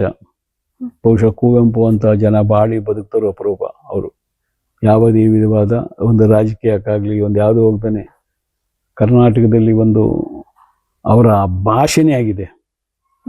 ಅವರ ರಾಮಾಯಣ ದರ್ಶನಂ ಆಗ್ಬೋದು, ಮಲೆಗಳಲ್ಲಿ ಮದುಮಗಳು ಎಲ್ಲ ಫಸ್ಟ್ ಅನ್ನೋದು ಸುಮಾರು ಬರ್ತವೆ. ಅವ್ರ ಮಲೆಗಳಲ್ಲಿ ಮದುಮಗಳು, ಕಾನೂರು ಹೆಗ್ಗಡತಿ, ಅವರ ಸಮಗ್ರ ಸಾಹಿತ್ಯಗಳು ಎಲ್ಲ ನೀವಾಗ ನೋಡಿದ್ದೀರಿ ಅಲ್ಲಿ, ಅವೆಲ್ಲ ಇದಿದೆ. ಅದೊಂದೇ ಮಾಡಿಲ್ಲ. ಈಗ ನೋಡಿ, ಇಲ್ಲಿ ನಮ್ಮ ಭಾರತಕ್ಕೆ ಬಂದಂತ ರವೀಂದ್ರನಾಥ ಠಾಕೂರ್ ನೀವು ಇಲ್ಲಿ ನೋಡಿ, ಸಾಹಿತ್ಯಕ್ಕೆ ನೋಬೆಲ್ ಪ್ರಶಸ್ತಿ ಬಂದಿರೋದು ಒಂದೇ ಇಂಡಿಯಾದಲ್ಲಿ. ಅವರ ಸಮಗ್ರ ಕೃತಿಗಳು ಎಲ್ಲ ಇಲ್ಲಿವೆ ನೋಡಿ. ನೀವು ಯಾವುದೇ ಲೈಬ್ರರಿ ಎಲ್ಲ ನೋಡಕ್ಕಾಗಲ್ಲ. ಹಳೆದು ಹೊಸದು ಈಗ ಲೇಟೆಸ್ಟ್ ಬಂದಿರೋದು ಎಲ್ಲನೂ ಒಂದು ಕಡೆ ಇಟ್ಟಿದ್ದೀನಿ, ಆಯ್ತಾ. ಈಗ ಅದಾದ್ಮೇಲೆ ನೋಡಿ, ಇಲ್ಲಿ ನಿಮಗೆ ಇವ್ರ ಬಗ್ಗೆ, ಮಹಾತ್ಮ ಗಾಂಧೀಜಿ ಬಗ್ಗೆ ಒಂದು ದೊಡ್ಡದು ಎಷ್ಟಡಿ 10 ಅಡಿದು ನಿಮ್ಗೆ ದೊಡ್ಡ ಇದು ಮಾಡಿ ಅದರಲ್ಲಿ ಗಾಂಧೀಜಿದು ಇಟ್ಟಿದ್ದೀನಿ. ಅದೊಂದೇ ಇಟ್ಟಿಲ್ಲ. ಆಮೇಲೆ ನೋಡಿ, ನೋಬೆಲ್ ಪ್ರಶಸ್ತಿ ವಿಜೇತರ ಕೃತಿಗಳಿವೆ, ಜ್ಞಾನಪೀಠ ಪ್ರಶಸ್ತಿ ವಿಜೇತರ ಕೃತಿಗಳಿಗೆ ಇದು ಮಾಡಿದ್ದೀನಿ, ಸಪ್ರೇಟ್ ಮಾಡಿದ್ದೀನಿ. ಹೀಗೆ ನಿಮಗೆ ಏನ್ ಜಾಗ ಇಲ್ದೇನೆ ಒಂದೊಂದು ಆಲ್ಮೇಲೆ ಇಟ್ಟಿದ್ದೀನಿ. ಅದನ್ನು ಪ್ರದರ್ಶನ ಮಾಡಿದ್ರೆ ಅದೇ ಒಂದು ವೈಶಿಷ್ಟ್ಯ ಆಗುತ್ತೆ. ಹಾಗೆ ನೋಡಿ, ರಾಜ್ಕುಮಾರ್ ಬಗ್ಗೆ ನೀವು ಹೊರಗಡೆ ನೋಡಿದ್ರಿ, ಅಲ್ಲಿ ಇಟ್ಟಿದೆ. ಹೀಗೆ ಎಲ್ಲ ಇದೆ. ಅದನ್ನು ಇನ್ನೂ ಇದು ಮಾಡಬೇಕಾದ್ರೆ ಜಾಗ ಬೇಕು. ಒಂದು ಕನಿಷ್ಠ ಅಂದರೆ ಒಂದು 15ರಿಂದ 20 ಎಕರೆ ಜಾಗ ಆಗಬೇಕು. 100 ಕೋಟಿ ಆದರೆ ಅವ್ರೇನು ನಾವು ಕನಸು ಕಂಡಿದ್ರು 6ನೇ ಶತಮಾನದಲ್ಲಿ ನಳಂದ ವಿಶ್ವವಿದ್ಯಾಲಯ ಅಂತ, ಖಂಡಿತ ಅದು ಮೀರಿಸುವಷ್ಟು ಎಲ್ಲ ಸರಕು ಇಲ್ಲಿದೆ. ಆದರೆ ಏನು ಮಾಡ್ತೀರಿ, ಸರ್ಕಾರಗಳಿಗೆ ಇದ್ರ ಬಗ್ಗೆ ಗಮನ ಹರಿಸೋದಿಲ್ಲ. ಆಮೇಲೆ ನಮ್ಮ ಈಗಿನ ಒಂದು ಜನ್ರೇಷನಲ್ಲಿ ವಿದ್ಯಾರ್ಥಿ ಆದಿಯಾಗಿ ನಾವು ಯಾತ್ಯಾತಕ್ಕೂ ಕಾಲ ಕಳಿತೀವಿ ಅಂತ ಹೋಗ್ಲಿ, ಸರ್ಕಾರದ ಮುಂದೆ 1,000 ವಿದ್ಯಾರ್ಥಿಗಳು ಹೋಗಿ ಹೇಳಿ, ಎಲ್ಲ ಒಂದಿನ ದಿನ ಹಾಕ್ಬಿಟ್ಟಿದ್ದು ಹೋಗಿ ಹೇಳಿ ಬನ್ನಿ ನೋಡಿ. ಈಗ ಹಾಳಾಯ್ತಾ ಇರೋದು ವಿದ್ಯಾರ್ಥಿಗಳ ಮೊಟ್ಟ ಮೊದಲು ವಿದ್ಯಾರ್ಥಿಗಳ ಆಸ್ತಿ ಇದು. ಈಗ ನೀವು ಯಾವತ್ತು ಬಂದ್ರೆ ನೀವು ದುಡ್ಡು ಕೊಡಿ, ಕಾಸು ಕೊಡಿ, ಏನು ಮಾಡಿ ಅಂತ ಹೇಳ್ತೀವಿ, ಅಥವಾ ಅಸಡ್ಡೆಯಿಂದ ಇದು ಮಾಡೋದು. ನೀವು ಯಾತ್ಯಾತಕ್ಕೂ ಟೈಮ್ ವೇಸ್ಟ್ ಮಾಡಿ ಯಾತ್ಯಾತಕ್ಕೂ ಒಂದು ಸ್ಟ್ರೈಕ್ ಮಾಡೋಕೆ ಬದಲು ಒಂದಿನ ಹಾಕಿ. ಗೆಲೈಸ್ ಮೈಸೂರಿಗೆ ಬಂದರು, ಗೆಲೈಸ್ ಎಲ್ಲ ಮೊದ್ಲೋಗಿ ನೋಡಿ ನೀವು, ಅದು ಉಳಿಸೋಣ. ಯಾಕೆ ಮಾಡಬಾರ್ದು? ಇಂಥವೆಲ್ಲ ಮಾಡಲ್ಲ. ನಮ್ಮ ಕಾಲನ ಯಾವುದಕ್ಕೆ ನೋಡಿ, ಇದಾದಾಗ 100 ವರ್ಷಗಳ ಕಾಲ ಉಳಿಯುತ್ತದೆ ಇದು. ಒಬ್ಬ ಮೂರ್ಖನ ಹತಾಚರ್ಯದಿಂದ ನಾವು ನಳಂದ ವಿಶ್ವವಿದ್ಯಾಲಯ ಕಳ್ಕೊಂಡು, ಈಗ ಆಗದಾಯ್ತು, ತಕ್ಷಶಿಲೆ ಆಗ್ಬೋದು, ಇವೆಲ್ಲ ಕಳ್ಕೊಂಡ್ವಿ. ಇದು ಇನ್ನೂ ಎಷ್ಟೆಷ್ಟು ಜ್ಞಾನ ಇತ್ತು ಅದೆಲ್ಲ ಕಳ್ಕೊಂಡು, ಈಗ ಗೊತ್ತಿಲ್ಲದೆ ನೀವೆಲ್ಲ ಒಂದ್ ಕಡೆ ಬಂದಿದೆ. ಅವ್ರಿಗೆ ಇಲ್ಲಿ ಏನಿದೆ ಅನ್ನೋದು ಅರಿವಿಲ್ಲ, ಇಲ್ಲಿರೋರಿಗೆ ಅರಿವಿಲ್ಲ. ಇದನ್ನು ಉಳಿಸ್ಕೋಬೇಕು ಅಂದ್ರೆ, ಈಗ ನೋಡಿ ನಾವು ಎಷ್ಟು ದಿನ ಇರ್ತೀವಿ, ಒಂದು 10 ದಿನ ಇದ್ದು ನಾವು ಮುಂದ್ಲು ಪ್ರಯಾಣ ಶುರು ಮಾಡ್ತೀವಿ. ನಾನು ಮಾಡಿರೋದೇನೋ ನನಗೋಸ್ಕರ ಮಾಡಿಲ್ಲ, ನನ್ನ ಮುಂದ್ಲು ಪೀಳಿಗೆ ಇದೆಯಲ್ಲ, ಯುವ ಜನತೆ, ಅವರು ಬಳಸ್ಕೊಳ್ಳಿ ಅಂತ ಮಾಡಿರೋದು. ಆಗ ನೀವೇನು ಮಾಡಬೇಕು, ಸಪೋರ್ಟ್ ಮಾಡಬೇಕು, ಇಂಥವಕ್ಕೆಲ್ಲ ಇದು ಮಾಡಬೇಕು. ಎಲ್ಲ ಒಂದು ಮೀಟಿಂಗ್ ಕರೀರಿ, ಎಲ್ಲ ಕರೆದ್ಬಿಟ್ಟಿರುತ್ತೆ, ಬನ್ನಿ ನಾವು ಇಂಥ ದಿನ ಮೈಸೂರಿಗೆ ಬರ್ತಾರೆ, ಚೀಫ್ ಮಿನಿಸ್ಟರ್ ಬರ್ತಾರೆ, ನಾವು ಅವ್ರಿಗೆ ಒಂದು ಮನವಿ ಪತ್ರ ಕೊಟ್ಟಿರೋದು, ನೀವು ಇವತ್ತು ಬರಲೇಬೇಕು ಅನ್ನಿ, ಇಲ್ಲ ಒಂದು ಡೇಟ್ ಕೊಡಿ ಅನ್ನಿ, ಬರ್ರಿ ನೋಡಲಿ, ಉಳಿತದಲ್ವಾಗ. ನಾವು ಒಂದು ದಿನ ನಾವೆಲ್ಲ ಇದು ಮಾಡೋದು ಉಳಿತದೆ. ಆಗ ನೀವೇ ಎಲ್ಲ ಸುತ್ತಕೊಂಡು ಎಲ್ಲ ಕ್ಲಾಸಿಫಿಕೇಶನ್ ಎಲ್ಲ ಯಾವ್ಯಾವ್ದು ಬೇಕು ಸಬ್ಜೆಕ್ಟ್, ಕನ್ನಡ ಬೇರೆ, ಇಂಗ್ಲೀಷ್ ಬೇರೆ, ಹಿಂದಿ ಬೇರೆ, ತಮಿಳು ಬೇರೆ, ತೆಲುಗು ಬೇರೆ, ಏನೇನಿದೆ ಅದೆಲ್ಲನೂ ಡಿವೈಡ್ ಮಾಡಿ ನೋಡಿ. ಇಲ್ಲಿ ಚೀನಾ ದೇಶದ್ದು ನಿಮ್ಗೆ ಇಲ್ಲಿ 800 ಪುಸ್ತಕ ಇದೆ. ಯಾರು ಅಂತಾರೆ, ಯಾರು ಅಂದ್ರೆ ಹೋಗ್ರಿ ಅಂತ ಚೀನಾದಾಗ ನೋಡಿಲ್ಲ, ಹೆಂಗ್ ಗೊತ್ತು ಅಂತ ತೆಗೆದು ಹೋದಾಗ ಅವ್ರಂದ್ರು 5,000 ಡಿಕ್ಷನರಿಗಳಿದೆ. ಡಿಕ್ಷನರಿಗಳ ಬೆಟ್ಟ ಅಂತ ಕರೀತಾರೆ, ನೋಡಿದ್ದೀರಿ? 5,000 ಡಿಕ್ಷನರಿಗಳ ಬೆಟ್ಟ. ಅದಲ್ಲದೆ 2,000 ಬಳಕೆಗೆ ಹೊರಗಡೆ ಇದೆ. ಇದು ಆಶ್ಚರ್ಯ ಅಲ್ವಾ? ಅಂದ್ರೆ ನಮ್ಮ ಜನಗಳಿಗೆ ಏನಾಗಿದೆ ಅಂದ್ರೆ ಕೇಳಿ ಜಡ್ಡಿ ಹಿಡಿದೋಗಿದೆ, ಏನೋ ಮಾಡ್ಕತ್ತ ನೋಡಿ ಅಂದ್ರೆ ಅದನ್ನು ಉಳಿಯಲ್ಲ. ಹಂಗಾದಾಗ ಅದು ಉಳಿಬೇಕು ಅಂದ್ರೆ ಎಲ್ಲ ಶ್ರಮ ವಹಿಸ್ಬೇಕು, ಅದಕ್ಕೆ ಒಂದು ಮುತುವರ್ಜಿ ವಹಿಸ್ಬೇಕು. ಎಲ್ಲಿ ನಾವು ನಡೆಯೋದು 100% ನಾನೇ ನಡೆಯೋದು ಸರಿ ಅಂತ ಹೇಳಕ್ಕಾಗಲ್ಲ. ತಪ್ಪಿರುತ್ತೋ, ಸರಿ ಹಿಂಗೋಗೋಣ ದಾರಿ, ಹಿಂಗೋದು ಸರಿ ದಾರಿ ಅಂತ ನೀವು ಈಗಿನ ಯುವ ಜನತೆ ನಮ್ಗೆ ತಿದ್ದುಪಡಿ ಮಾಡಬೇಕು. ಯಾರು ಪರಿಪೂರ್ಣರಲ್ಲ ಜಗತ್ತಲ್ಲಿ, ಅದು ಮಾಡಬೇಕು, ಅದನ್ನ ಬಳಕೆ ಮಾಡ್ಕೋಬೇಕು. ಬಿಡಿ ಕಂಪ್ಯೂಟರ್ ಅದೇ ಅಂತಂದ್ರೆ ಅದು ಒಂದು ಟೈಮ್ ಇರೋದಾಗ ಹೋಯ್ತದೆ, ಆದರೆ ನಿಮಗೆ ಮೂಲ ಕೃತಿ, ನಿಮಗೆ ನಿಮ್ಮ ತಾಯಿಗಿಂತ ಅತಿ ಸುಂದರವಾದವರು ಜಗತ್ತಲ್ಲಿ ಬೇಕಾದಷ್ಟು ಜನ ಇರ್ತಾರೆ. ನನ್ನ ತಾಯಿ ಚೆನ್ನಾಗಿಲ್ಲ ಅಂತ ತಾಯಿ ಅಂತ ಕರೆಯೋಕ್ಕಾಗದೇನೆ ಓಡ್ಸೋಕ್ಕಾಗತ್ತಾ? ಹಂಗೆ ಆ ಕೃತಿಗಳು ಹಾಗೇನೆ. ಅವನು ಬರ್ದಿರ್ತಾನಲ್ಲ, ಅವನಿಗೆ ಆ ಕೃತಿ ಸಿಕ್ತಾಗ ಅವನಿಗೆ ಆಗೋಷ್ಟು ಪರಮಾನಂದ ಬೇರೆ ಆಗೋಗಲ್ಲ. ಯಾವ ರಾಮಾಯಣ ಮಹಾಭಾರತ ಯಾವುದೋ ಅದ್ರ ಮುಂದೆ ನಿಲ್ಲಾಗುತ್ತೆ. ಹಾಗೆ ಎಲ್ಲವನ್ನೂ ಕಾಪಾಡೋಣ, ಉಳಿಸೋಣ. ಅದರಲ್ಲೂ ಕನ್ನಡದಲ್ಲಿ ಎಷ್ಟು ಬಂದಿದೆ ಅನ್ನೋದಕ್ಕೆ ಇದೊಂದು ಲೈಬ್ರರಿ ಸಾಕು. ಇಲ್ಲಿವರೆಗೆ ಎಷ್ಟು ಪ್ರಕಟ ಆಗಿದೆ ನನಗೆ. ಇಲ್ಲಿ ಹಿಂದಿ ಇದೆ, ಕನಿಷ್ಠ 10,000 ಮೇಲೆ ಹಿಂದಿ ಬುಕ್ಸ್ ಇದೆ, 7-8 ಸಾವಿರ ತೆಲುಗು ಬುಕ್ಸ್ ಇದೆ, ತಮಿಳು ಬುಕ್ಸ್ ಇದೆ, ಅಷ್ಟೇ ಸಂಖ್ಯೆಯಲ್ಲಿ ತಮಿಳು ಇದೆ, ಮರಾಠಿ ಇದೆ, ಹಿಂದಿ ಇದೆ, ನಿಮ್ಗೆ ಏನೇನಿದೆ ಎಲ್ಲವೂ ಇದೆ ಇಲ್ಲಿ. ಅದನ್ನು ಉಳಿಸ್ಕೊಳ್ಳಾದ್ರೆ ನಮ್ಮ ಜನಗಳು ಈ ಕಡೆ ತಿರುಗಿ ನೋಡೋದಾದ್ರೆ ಯಾವುದೋ ಲೋಕದಲ್ಲಿ ವಿಹರಿಸ್ತಾ ಇದ್ದಾರೆ. ಏನಕ್ಕೆ ಹೋಗೋದು ನಾವು? ಅದೇ ಇವರು ಹೇಳ್ತಾರಲ್ಲ, ರಾಜ್ಕುಮಾರ್ ಇದು ಕನ್ನಡಿಗರ ಕರುಣಾಜನಕ ಕಥೆ, ಹಂಗಾಗೋಯ್ತದೆ ಇದು. ಬರೀ ನಾವು ಬಡ್ಕೊಂಡ್ರೆ ಏನಾಯ್ತು? ಎಲ್ಲ ಎಚ್ಚೆತ್ಕೋಬೇಕು. ಸರ್, ಅಂತಂದ್ರೆ ನಾವು ಯಾವಾಗ ಎಂಟ್ರೆನ್ಸ್ ಬರ್ತೀವಿ, ಪುಸ್ತಕಗಳ ಅಲ್ಮಾರಿಗಳ ಮಧ್ಯೆ ಇರೋದ್ರ ಅನ್ಸುತ್ತೆ. ದೊಡ್ಡ ಪ್ರಪಂಚನೇ ಕಟ್ಟಿದೀರ. ಯಾರ ಕೈಲೂ ಆಗದೆ ಇರೋಂತ ಅಸಾಧ್ಯ ಕೆಲಸನ ನೀವ್ ಮಾಡಿ ತೋರಿಸಿದೀರಾ. ಇದೆಲ್ಲ ಹೇಗ್ ಸಾಧ್ಯ ಸರ್? ಹಿಂಗಿದೆಲ್ಲ ಇಷ್ಟು ಕಲೆಕ್ಟ್ ಮಾಡಕ್ ಅದು ಒಂದು ಪರ್ಸನ್ಗೆ ಹೆಂಗ್ ಆಗ್ತಿತ್ತು? ಖಂಡಿತ ನೀವು ಮಾಡ್ಬೋದು, ಯಾರು ಮಾಡ್ಬೋದು. ಅದ್ರ ಒಂದೇ ಒಂದು ಸತ್ಯ ಏನು ಅಂದ್ರೆ, ಸಂಪೂರ್ಣವಾಗಿ ನಾವು ಅದರಲ್ಲಿ ಮನಸ್ಸನ್ನ ತೊಡಗಿಸ್ಕೋಬೇಕು. ಏನೇ ಕಷ್ಟಗಳು ನೋಡಿ, ನಿಮಗೊಂದು ಮಾತು ಹೇಳ್ತೀನಿ ಕೇಳಿ. ನಮ್ಮ ಮನೆಗಳು, ಬೇರೆ ಮನೆಗಳಲ್ಲಿ ಹಬ್ಬಗಳ ಮಾಡಿ ಹಬ್ಬ ಆಚರಿಸ್ಕೊಂಡು ಹೊಸ ಬಟ್ಟೆ ಹಾಕೊಂಡು ಓಡಾಡೋರು ನಾವು ಇದೇ ಗ್ರಂಥಾಲಯದಲ್ಲಿ ಸುಮ್ಮನೆ ಕುಂತಿರೋ. ಸರ್, ಅಂದ್ರೆ 2,000ಕ್ಕೂ ಹೆಚ್ಚು ಪುಸ್ತಕ ಅಂದ್ರೆ ಚೀಲಗಳ ಆಚೆ ಇರೋದು ನಾವು ನೋಡಿದ್ದೀವಿ. ಅದು ಯಾವುದೋ ತೆರೆದೇ ಇಲ್ಲ. ಸೊ ಅದನ್ನೆಲ್ಲ ಈಗ ಮುಂದಿನ ಪ್ಲಾನ್ ಏನಿದೆ ಸರ್? ಅಂದ್ರೆ ನೀವು ಹೇಗೆ ಪ್ಲಾನ್? ಅದು ಬಿಲ್ಡಿಂಗ್ ಆಗಬೇಕು, ಸ್ಥಳ ಬೇಕು, ಪ್ರಯತ್ನಗಳು ಮಾಡ್ತಾ ಇದ್ದೀನಿ. ಇನ್ನೂ ಯಾರು ಆಗಿಲ್ಲ, ಸರ್ಕಾರಗಳು ಗಮನ ಹರಿಸ್ತಾ ಇಲ್ಲ. ಹೀಗಾಗಿ ಹೋರಾಡ್ತಲಿದ್ದೀನಿ, ನೋಡೋಣ ಏನಾಗುತ್ತೆ. ಸರ್, ಅಂತಂದ್ರೆ ಬರಹಗಾರರು ಇರ್ಬೋದು, ಇಲ್ಲ ಅಂತಂದ್ರೆ ಇಲ್ಲಿ ಬಂದು ವಿಸಿಟರ್ ಹೋಗೋರು ಇರ್ಬೋದು, ಅವರೆಲ್ಲ ಪುಸ್ತಕಗಳು ಬಂದು ಆ ಕಡೆ ಈ ಕಡೆ ಎಲ್ಲ ಹೋಗ್ತಿರ್ತಾರೆ. ಸೊ ಒಂದನೇ ಸೆಕ್ಷನ್ ಒಂದ್ ಕಡೆ ಇಟ್ಟಿದ್ರೆ ಅದು ಇನ್ನೊಂದ್ ಕಡೆ ಹಾಕ್ಬಿಟ್ಟು ಹೋಗ್ತಾರೆ. ಅದನ್ನ ನೀವಿಬ್ಬರೇ ಹೇಗ್ ಮಾಡಕ್ ಸಾಧ್ಯ ಸರ್? ಅಂದ್ರೆ ಎಷ್ಟು ಸಾಧ್ಯವೋ ಅಷ್ಟು ಮಾಡಬೇಕು. ಯಾಕೆಂದ್ರೆ ನಾವು ತಗೋಗಾಗ್ತಾಗ ತಿರ್ಗಾ ತಂದು ಇಲ್ಲಿ ಇಟ್ಟು ಅಲ್ಲೇ ಬಿಟ್ಟು ಹೊಟ್ಟು ಹೋಗ್ತಾರೆ, ಅಥವಾ ಇನ್ಯಾವುದೋ ಕಡೆ ಬಿಟ್ಟು ಹೋಗ್ತಾರೆ. ಎಷ್ಟು ಸಾಧ್ಯವೋ ಅಷ್ಟು ನಾವು ಮಾಡ್ತಾ ಇದ್ದೀವಿ. ಆದರೆ ಇದು ನಮ್ಮ ವ್ಯಾಪ್ತಿ ಮೀರ್ತಾ ಇದೆ. ಯಾಕೆಂದ್ರೆ ಲಕ್ಷಾಂತರ ಪುಸ್ತಕಗಳನ್ನ ನಾವು ಮೇಂಟೈನ್ ಮಾಡೋದು ಕಷ್ಟ ಇದೆ. ನಾವು ಒಂದು ಗಾದೆ ಇದೆಯಲ್ಲ, God's is the truth but wait ಅಂತ. ಅವ್ನು ಕಾಯ್ತಾನೆ, ಅದು ನಿಧಾನ. ಹಂಗಾಗಿದೆ ನಮ್ಮ ಬದುಕು. ನೋಡೋಣ, ನಾವು ಮಾಡ್ತಾ ಇರೋದೊಂದು ಒಳ್ಳೆ ಕೆಲಸ ಅಂತ ಮನಸ್ಸಿನಲ್ಲಿ ದೃಢ ನಿರ್ಧಾರ ತಗೊಂಡು ಮಾಡ್ತಾ ಇದ್ದೀವಿ. ನೋಡೋಣ ಏನಾಗುತ್ತೆ. ನಮಗೇನು ಅಂದರೆ ಜಗತ್ತು ಬರಡಲ್ಲ, ಯಾರಾದರೂ ಪುಣ್ಯ ಪುರುಷ ಬರ್ತಾನೆ, ಸಹಾಯ ಮಾಡ್ತಾನೆ ಅನ್ನೋ ಒಂದು ಭರವಸೆ ಇಟ್ಕೊಂಡು ಮಾಡ್ತಾ ಇದ್ದೀವಿ. ಏನು ಆಗ್ತದೋ ಆಗಲಿ ಅಷ್ಟೇ.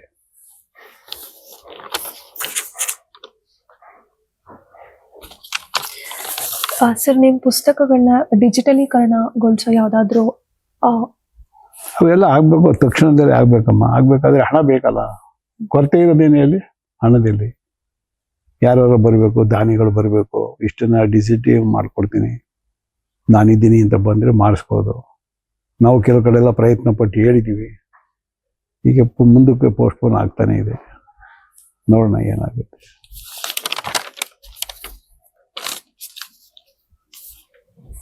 ಸರ್, ಇಷ್ಟು ದೊಡ್ಡ ಲೈಬ್ರರಿ ನೀವಿಬ್ಬರೇ ಇದನ್ನ ತಗೊಂಡು ಮುಂದಕ್ಕೆ ಹೋಗ್ತಾ ಇದ್ದೀರಾ. ಇದ್ರದ್ದು ಭದ್ರತೆ ಹಾಗೂ ಇದ್ರ ಸಂಗ್ರಹ ಹೇಗೆ ಮಾಡೋಕ್ಕಾಗ್ತಿದೆ ಸರ್? ಅಂತಂದ್ರೆ ಈಗ ಭದ್ರತೆ ಸಂಗ್ರಹ ಅಂದರೆ, ಒಂದು ಗ್ರಂಥಾಲಯಕ್ಕೆ ಬರುವ ವಿದ್ಯಾರ್ಥಿಗಳಾಗಲಿ ಓದುಗರಾಗಲಿ 100ಕ್ಕೆ 100 ಜನ ಎಲ್ಲೇ ಸತ್ಯವಂತರೇ ಇರ್ತಾರೆ ಅಂತ ಹೇಳೋಕ್ಕಾಗಲ್ಲ. ಒಂದು 4 ಪುಸ್ತಕ, ಒಂದು 10 ಪುಸ್ತಕ ಹೋಗ್ತವೆ. ಅದನ್ನು ಸಹಿಸ್ಕೊಳ್ಳೋ ತಾಳ್ಮೆ ನಮಗಿರಬೇಕು.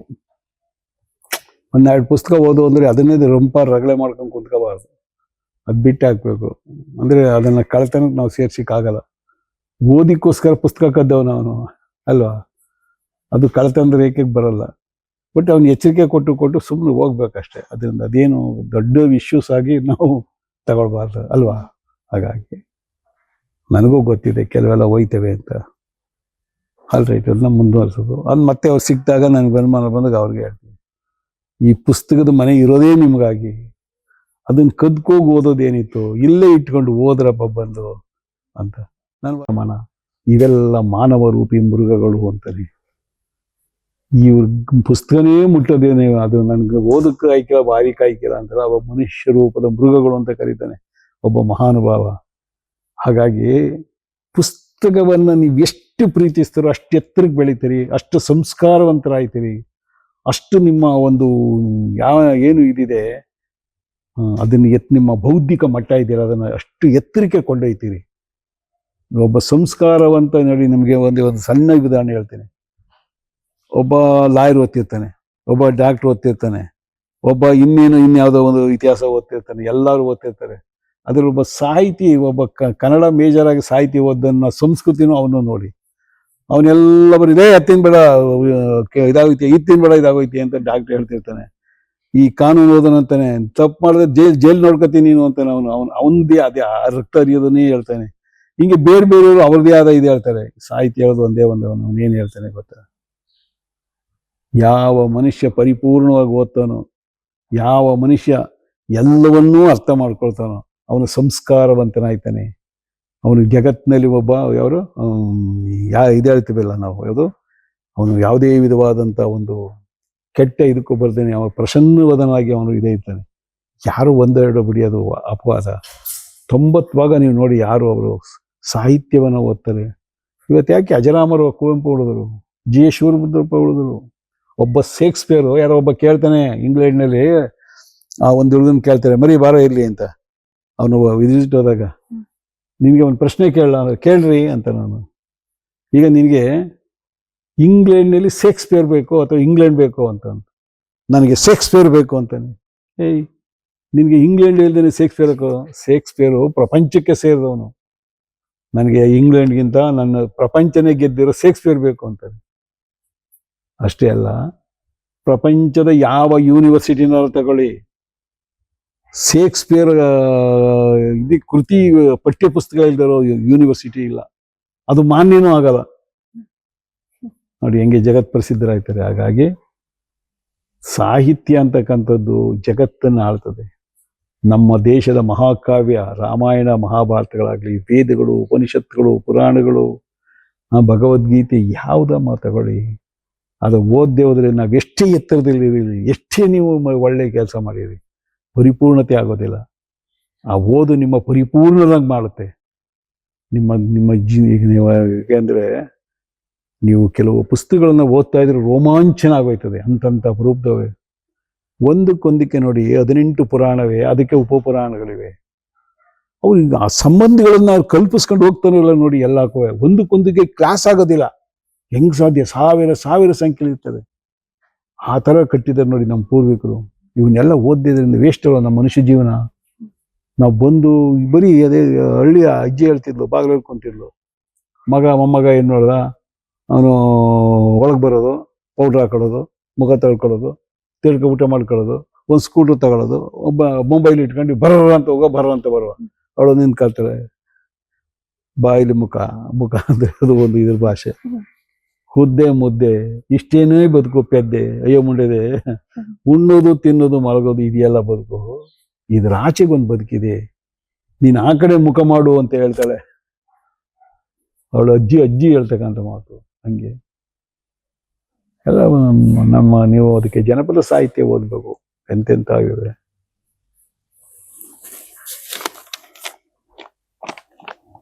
ಇನ್ನು ಗ್ರಂಥಾಲಯದ ಬಗ್ಗೆ ನಿಮ್ಗೆ ನಾನು ಹೇಳ್ಬೇಕಾದ 2 ಮಾತು ಹೇಳ್ತೇನೆ. ಬಹುಶಃ ವಿದ್ಯಾರ್ಥಿಗಳು ಅದರಿಂದ ಯಾರ್ಯಾರು ನೀವೇ ಅಷ್ಟೇ. ಏನು ನೀವು ಹೋಗಿರೋ ಒಂದು ವೃತ್ತಿ, ಪತ್ರಿಕಾ ವೃತ್ತಿ ಒಂದೇ ಅಲ್ಲ, ಎಂತೆಂಥ ಮಹಾನ್ ಚೇತನಗಳು ಪತ್ರಿಕೆಯಲ್ಲಿ ಬಂದವ್ರೆ. ನಮ್ಮ ಮಂಡ್ಯದಲ್ಲಿ ಒಬ್ರು ಮೇಲ್ಕೋಟೆಯಲ್ಲಿದ್ದು ಕಾದ್ರಿ ಶಾಮಣ್ಣ ಅಂತ, ಕಂಚಿನ ಕಂಠ ಅನ್ನೋರಾಗ ಆ ಕಾಲಕ್ಕೆ ಒಂದು ಎಡಿಟೋರಿಯಲ್ ಕಾಲಮ ಬರೆದ್ಬಿಟ್ರೆ ಮೇಲಿನ ಕೆಳಗೆ ಕನ್ನಡ ಪ್ರಭದಲ್ಲಿ. ಆ ಕಾಲದಲ್ಲಿ ನಾನೇ ಎರೆದು ಇಟ್ಕೊಳ್ವೆ. ಇಡೀ ಸರ್ಕಾರನೇ ಉರುಳು ಬಿದ್ದೋಗೋದು ಹಂಗೆ ಬರೆಯೋರು. ಇಂಥ ಕಳ್ಳ ಅಂತ ಇವರು ಹಂಗೆ ಹಿಂಗೆ ಏನು ಬಿಡ್ತಿರಲ್ಲ, ಬರೋದು ಕೇರೇ ಇಡ್ತಿರಲಿಲ್ಲ, ನಾಟ್ಯ ಜೈಲಿಗೆ ರೆಡಿ ತಗೊಂಡು ಏನವರು. ಪತ್ರಿಕಾ ಬಳಗ ಅಷ್ಟೊಂದು ಕಠಿಣವಾಗಿದೆ, ಅಷ್ಟೊಂದು ಏನ್ ಅನ್ಯಾಯನೂ ತೆಗೆದಿದೆಯಾ. ಹಳ್ಳಿಲಿ ಇರೋದ್ರಿಂದ ಹಿಂಗ, ಇಲ್ಲಾಂದ್ರೆ ಸಿಟಿಲಿ ಇದ್ದಿದ್ರೆ ಜನ ಬರ್ತಿದ್ರು ಅಂತನ, ಇಲ್ಲ ಇಲ್ಲಿ ಈ ಜಾಗದಲ್ಲಿ ಇರೋದಕ್ಕೆ. ಅದಕ್ಕೆ ಕೇಳ್ತೀನಿ ನಿಮ್ಗೆ, ನಾನು ಅದೇ ಪ್ರಶ್ನೆನ ಕೇಳಿದೆ. ಅಲ್ಲೂ ಅದೇ ದಿನಪತ್ರಿಕೆ ಓದಿಕ್ ಹೋಗ್ತಾರೆ ಹೊರತು, ಅಲ್ಲೋದ್ರೂ ಇನ್ನು ಹಾರ್ಡ್ಲಿ ಸ್ಟಡಿ ಮಾಡಕ್ ಹೋಗಲ್ಲ. ಇಲ್ಲಿ ಬರ್ತಾರೆ ಯಾರು ಗೊತ್ತಾ, PhD ಮಾಡೋರು ಬರ್ತಾರೆ, ದೊಡ್ಡ ದೊಡ್ಡ ಇವನ್ನ ರೆಫರ್ ಮಾಡೋರು ಬರ್ತಾರೆ, ಪುಸ್ತಕ ಯಾರಾದ್ರೂ ಬರಿಬೇಕಾದಾಗ ಮಾಹಿತಿಗೆ ಬರ್ತಾರೆ. ನಿಜವಾಗಿ ದಿನನಿತ್ಯ ಓದುಗರವರೆಲ್ಲ ಅವ್ರು ಬರಲ್ಲ. ಅವ್ರಿಗೇನು ಮೊಬೈಲ್ ಒಂದೇ ಅವ್ರಿಗೆ ಆಸ್ತಿ ಆಗದೆ. ಈ ವರ್ಗ ಜಾಸ್ತಿ ಆಗೋದು ಅಷ್ಟೇ. ನಾನು ಅಲ್ಲೂ ಕೇಳಿದೆ, ಇಲ್ಲೂ ಅದೇ ಗೋಳು ಸರ್, ಬರಲ್ಲ ಸರ್ ಸರಿಯಾಗಿ ಜನ. ಬೆಳಗ್ಗೆ ಪೇಪರ್ಗಳು ಇರ್ತವೆ ಅಂತ ಒಂದು 20 ಪೇಪರ್ ಹಾಕ್ತೀವಿ, ಪೇಪರ್ ಓದೋದು ಮಾತ್ರ ಮಾಮೂಲಿ ಬರ್ತಾರೆ. ಇನ್ನು ಕುಂತ್ಕೊ ಓದೋರು 3 ಜನ 4 ಜನ ಇರ್ತಾರೆ ಸರ್ ಇಷ್ಟು ಕತೆ ಲೈಬ್ರರಿಲಿ ಅಂತ. ಅದಲ್ಲಿ ಸಿಟಿ ಮಧ್ಯದಲ್ಲಿ ಇದ್ರೂ ಇದೇ ಗೋಳು. ನಾನು ಆ ಮಾತು ಕೇಳಿದೆ. ಆದರೆ ಒಂದು, ನಾವು ದೇವಸ್ಥಾನ ಕಟ್ಟೋಣ, ನಾವು ಮನೆಗೆ ಹೋಗಿ ನಾವು ಪೂಜೆಗೆ ಬರೋಕ್ಕಾಗಲ್ಲ. ನಮ್ದು ಅಷ್ಟೇ, ನಾವು ಒದಗಿಸ್ಕೊಡೋ ಸೌಲಭ್ಯ ಬಳಸ್ಕೊಳ್ಳೋದು ಬಿಡೋದು ಅವ್ರಿಗೆ ಸೇರೋದು. ಆಮೇಲೆ ಇನ್ನೊಂದು ಮಾತೇನು ಹೇಳಿದ್ರು, ಒಂದು ಮಾತು ಹೇಳಿದ್ರು ಯಾರು, ನಮ್ಮ ಅಂಬೇಡ್ಕರ್ ಅವರು, ಈ ದೇಶ ಉದ್ಧಾರ ಆಗಬೇಕಾದ್ರೆ ನೀವು 2 ಕಿಲೋಮೀಟರ್ ದೂರ ನಿಲ್ಲೋ ದೇವಸ್ಥಾನ ನಿಲ್ತಿರಲ್ಲ, ಅದಕ್ಕೆ ಬದಲಾಗಿ ಗ್ರಂಥಾಲಯದಲ್ಲಿ 2 ಕಿಲೋಮೀಟರ್ ನಿಲ್ಲಿ, ಆವತ್ತು ಈ ದೇಶ ಉದ್ಧಾರ ಆಯ್ತದೆ ಅಂತ. ಆ ಕೆಲಸ ಆಗಬೇಕು. ನಮಗೆ ದೇವ್ರು ಬೇಡ ಅಂತಲ್ಲ, ಒಂದು ಊರಿನಲ್ಲಿ ಒಂದು ಪುಟ್ಟದಾದ ದೇವಸ್ಥಾನ ಇರಲಿ, ದರ್ಶನಕ್ಕೆ ಒಂದು ದೊಡ್ಡದ ಬೃಹತ್ತಾದ ಗ್ರಂಥಾಲಯ ಇರಬೇಕು. ಕಾರಣ ಏನು ಅಂದರೆ, ದೇವಸ್ಥಾನ ಕಟ್ಟಿದ್ರೆ 100 ಜನ ಭಿಕ್ಷುಕರು ಉಟ್ಕೋತಾರೆ, 100 ಜನ ಉಟ್ಕೊಳ್ತಾರೆ. ಅದೇ ಗ್ರಂಥಾಲಯ ಕಟ್ಟಿದ್ರೆ 100 ಜನ ಪಂಡಿತರು ಉಟ್ಕೋತಾರೆ, ವಿಜ್ಞಾನಿಗಳು ಉಟ್ಕೋತಾರೆ, ಸಾಹಿತಿಗಳು ಉಟ್ಕೋತಾರೆ, ಬೇರೆ ಬೇರೆ ಟಿಸಲ್ಗಳು ಇರತಕ್ಕಂಥವ್ರು ಎಲ್ಲ ಉಟ್ಕೋತಾರೆ ಅಲ್ವಾ. ಆದ್ರಿಂದ ನಾವು ಖಂಡಿತ ಏನು ಅಂದರೆ, ಜಾಸ್ತಿ ಗ್ರಂಥಾಲಯದ ಕಡೆ ನಮ್ಮ ಇದನ್ನ ಮುಖ ಮಾಡಬೇಕಾಗಿದೆ. ಎಲ್ರಿಗೂ ಹಂಗೆ ಹೇಳ್ಬೇಕಾಗಿದೆ. ನಿಜ ತಾನೇ ಅದು. ಸರ್, ಅಂದ್ರೆ ಈಗಿನ ಯುವ ಪೀಳಿಗೆ ನೀವೇನ್ ಹೇಳಕ್ ಇಷ್ಟಪಡ್ತೀರಾ ಸರ್? ಈ ಗ್ರಂಥಾಲಯದ ಬಗ್ಗೆ ಆಗಿರ್ಬೋದು, ಅಥವಾ ಫೋನ್ಗಳು ಮಕ್ಕಳು ಯೂಸ್ ಮಾಡೋದಾಗಿರ್ಬೋದು, ಗ್ರಂಥಾಲಯದ ಕಡೆ ಬರೋ ಸಂಖ್ಯೆಗಳು ತುಂಬಾನೇ ಕಡಿಮೆ ಆಗಿದೆ. ಅವ್ರಿಗೆ ಏನ್ ಹೇಳಕ್ ಇಷ್ಟಪಡ್ತೀರಾ ಸರ್ ನೀವು? ಏನಿಲ್ಲಮ್ಮ, ನಾನು ಹೇಳಿದ್ನಲ್ಲ ಮೊದಲೇ ನಿಮಗೆ ಒಂದೇ ಒಂದು ಮಾತು, ಏನು, ನಿಮಗೆ ಫೋನ್ಗಳಾಗಲಿ ಮೊಬೈಲ್ಗಳಾಗಲಿ ಆ ವಿಷಯಕ್ಕೆ ಸಂಬಂಧಪಟ್ಟದನ್ನು ಬಳಸ್ಕೋಬೇಕು, ಬೇರೆದನ್ನು ತೆಗೆದುಹಾಕಬೇಕು. ಓದುವಾಗ ಓದೋದು ಅಷ್ಟೇ. ಪುಸ್ತಕಗಳು ಯಾವ ಅಮೂಲ್ಯ ಅಂತ ಅವನ್ನ ಕುಂತು ಓದೋದನ್ನು ಪ್ರಾಕ್ಟೀಸ್ ಮಾಡ್ಕೋಬೇಕು. ಎಲ್ಲನೂ ನಾವು ಮೊಬೈಲೆಲ್ಲ ಕುಂತು ಓದೋಕ್ಕಾಗಲ್ಲ. ನನಗೆ ಮೊದಲೇ ಹೇಳಿದ್ದೀನಿ, 4 ಗಂಟೆಗೆ ಎದ್ದು ಯಾವನು ದೊಡ್ಡ ಅಧಿಕಾರಿ ಆಗಬೇಕು, ನಾನು ಒಂದು ದೊಡ್ಡ ಹುದ್ದೆ ಪಡಿಬೇಕು, ನಾನು ಇದು ಮಾಡಬೇಕು ಅನ್ನೋದು ಬೆಳಿಗ್ಗೆ 4 ಗಂಟೆ ಅಮೃತಗಳಿಗೆ ಅಂತ 4 ರಿಂದ 7 ಗಂಟೆವರೆಗೆ ಯಾವನು ಕಂಪಲ್ಸರಿ 5 ವರ್ಷ 6 ವರ್ಷ ಓದ್ತಾನೋ ಅವನು 50 ವರ್ಷಗಳ ಸುಖ ಜೀವನವನ್ನು ಅನುಭವಿಸ್ತಾನೆ. ಇದರಲ್ಲಿ ಯಾವ ಡೌಟು ಇಲ್ಲ. ಅದಾಗಬೇಕು ಅಂತಂದರೆ ಅವನು ಅದನ್ನು ಕಂಟಿನ್ಯೂಸ್ ಆಗಿ ಯಾವುದೇ ಇದೆಲ್ಲ ತನ್ನ ಆತ್ಮಪೂರ್ವಕವಾಗಿ ಓದಬೇಕು. ಎರಡನೇದಾಗಿ ಏನು ಮಾಡಬೇಕು ಅಂದರೆ, ಒಂದು ಶಿಸ್ತನ್ನು ಬೆಳೆಸ್ಕೋಬೇಕು ಯಾವುದೇ ವಿದ್ಯಾರ್ಥಿಯಲ್ಲಿ. ಈಗ ನಮ್ಮಲ್ಲಿ ಎಲ್ಲ ವಿದ್ಯಾರ್ಥಿಗಳಲ್ಲೂ ಅದೊಂದು ಗುಣ ಏನು ಅಂದರೆ, ಶಿಸ್ತಿಲ್ಲ, ಶಿಸ್ತು ಜಾಸ್ತಿ ಅಂತ. ಅದಾಗಬೇಕು. ಯಾವನು ವಿದ್ಯಾವಂತ ಆಗ್ತಾನೆ ಅವನು ಒಂದು ಮಾತ್ರ ನಿಜ, ಅವನು ತಂದೆ ತಾಯಿಗಳು ಏನು ಪರಿಶ್ರಮದಿಂದ ಓದಿಸಿರ್ತಾರೋ ಆ ತಂದೆ ತಾಯಿಗಳು ತಮ್ಮ ಯಾರು ಒಂದು 4 ಅಕ್ಷರ ಹೇಳಿ ನಿಮ್ಮನ್ನು ಒಂದು ಇದು ಮಾಡಿರ್ತಾರೋ ಅಂಥ ಗುರುಗಳನ್ನು ಮರೀದೇನೆ ಇದು ಮಾಡಬೇಕು. ಮತ್ತೆ ಇನ್ನು ನಾನು ಏನು ಹೇಳಲಿ, ಎಲ್ಲ ವಿದ್ಯಾರ್ಥಿಗಳು ಸೇರಿದ್ರು ಅದರಲ್ಲಿ ಏನು ಅಂದರೆ, ಓದು ಓದು ಓದು. ಅವನು ಎಷ್ಟೇ ಎತ್ತರಕ್ಕೆ ಹೋಗ್ಬೇಕಾದ್ರೂ ಅದು ಓದಿನಿಂದಲೇ ಸಾಧ್ಯ. ಆದ್ದರಿಂದ ಅವ್ರು ಓದಿದ್ರೆ ಎಲ್ಲ ಒಳ್ಳೆಯದಾಗುತ್ತೆ ಅಂತ ಹೇಳ್ಬೇಕು. Thank you so much. ಹಾಗೆ ಇವರ ಆದರ್ಶ ಹಾಗೂ ಸಂಕಲ್ಪ ಈಗಿನ ಯುವ ಪೀಳಿಗೆಗೆ ಪ್ರೇರಣೆಯಾಗಲಿ ಎಂದು ಕೋರುತ್ತಾ ಈ ಸಾಧಕರ ಹಾದಿಯ ವಿಶೇಷ ಕಾರ್ಯಕ್ರಮ ಇಲ್ಲಿಗೆ ಮುಗಿಸುತ್ತಿದ್ದೇವೆ.